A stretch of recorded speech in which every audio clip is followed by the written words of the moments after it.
আপনারা দেখছেন news now, খবরের নতুন ভাষা।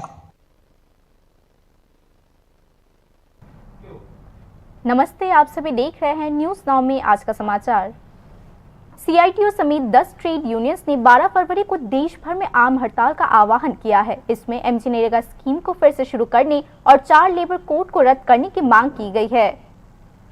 सीआईटीयू त्रिपुरा स्टेट कमेटी ने आरोप लगाया कि देश के निर्माण में मजदूरों और किसानों की भूमिका बहुत बड़ी है, लेकिन मौजूदा केंद्र सरकार के शासन में उनका जीवन दयनीय हो चुका है। सीआईटीयू समेत 10 ट्रेड यूनियंस ने 12 फरवरी को देश भर में आम हड़ताल का आह्वान किया है।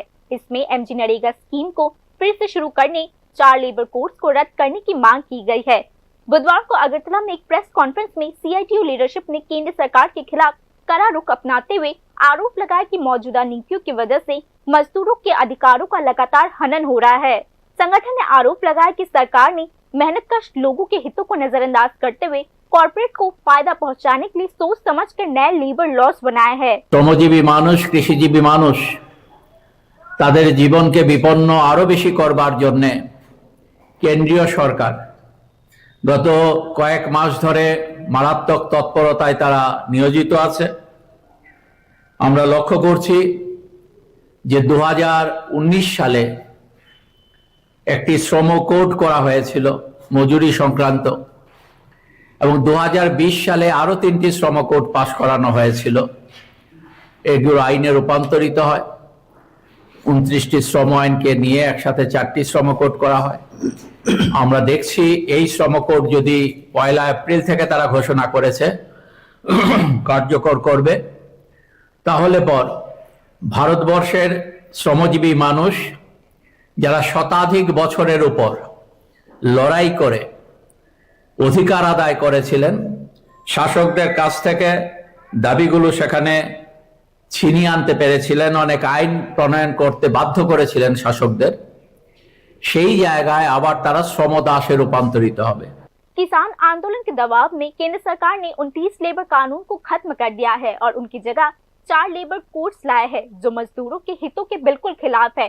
अगर यह लेबर कोड लागू हो जाता है तो कॉर्पोरेट कंपनीज के पास 8 घंटे की जगह 12 घंटे काम करवाने का अधिकार आ जाएगा। सीआईटीयू को डर है कि अगर ये चारों लेबर कोड 1 अप्रैल से लागू हो जाता है तो मजदूर वर्ग को गंभीर संकट का सामना करना पड़ेगा।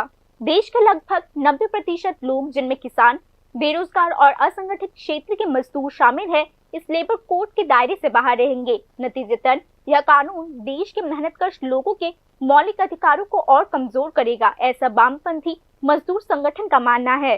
सरकार ने मजदूरों को हड़ताल पर जाने के लिए मजबूर कर दिया है क्योंकि सरकार ने मजदूरों के हितों की रक्षा के लिए कोई रास्ता नहीं छोड़ा है। इसीलिए इस मजदूर विरोधी नीति के खिलाफ एकजुट होकर लड़ने के अलावा कोई दूसरा रास्ता नहीं है, ऐसा संगठन ने दावा किया।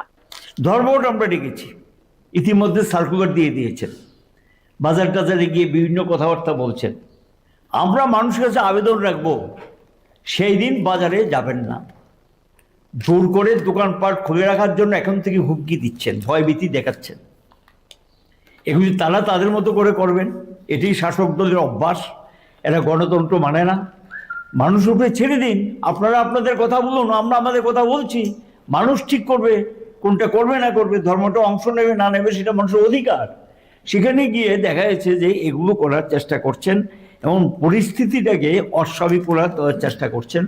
তারপর আমরা আবেদন জানাবো সমস্ত ভয় ভীতি এগুলিকে উপেক্ষা করে এই ধর্মঘটে যাতে ব্যাপক অংশের মানুষ সামিল হন। আমরা অনুরোধ করব, আবেদন জানাবো যে যারা অফিস কাছারিতে যাবেন না, এবং আমরা অনুরোধ করব স্কুলে যারা যান শিক্ষক শিক্ষিকা তাদেরকেও আবেদন জানাবো যাবেন না। ছাত্রছাত্রী যারা আছে, অভিভাবক অভিভাবিকা যারা আছে তাদের কাছে আবেদন রাখবো আপনার ছেলে মেয়েকে পাঠাবেন না।